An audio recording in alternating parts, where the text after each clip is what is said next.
Coal mining is booming in Indonesia due to high demand from India and China.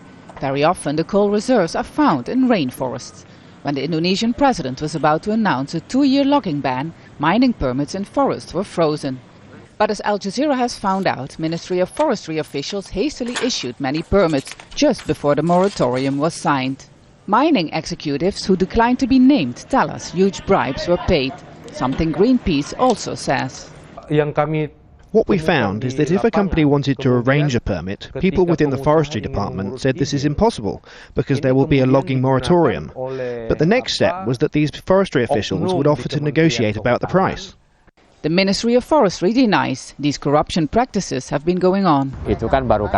These are only stories, not something based on facts. Ask them, who did they pay? If these things are happening, they should have been reported.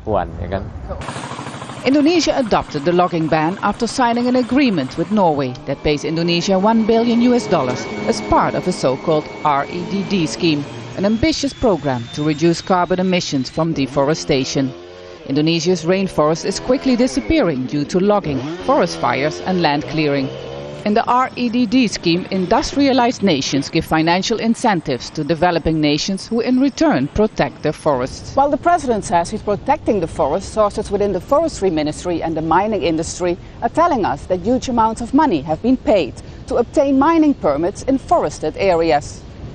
The process of issuing the permits is prone to corruption because the decision process is not transparent and is solely in the hands of the Minister of Forestry. The fact that the minister at the end of the day still retains a discretion as to whether or not he issues the rent use permit could certainly encourage rent-seeking behaviour on the part of people in the ministry. Where does that leave the forest?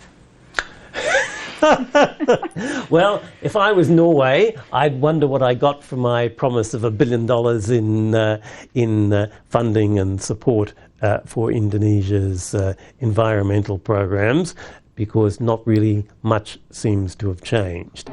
Although yet to be proven in court, the allegations suggest President Susilo Bambang Yudhoyono's international promise to fight climate change and eradicate corruption still have a long way to go.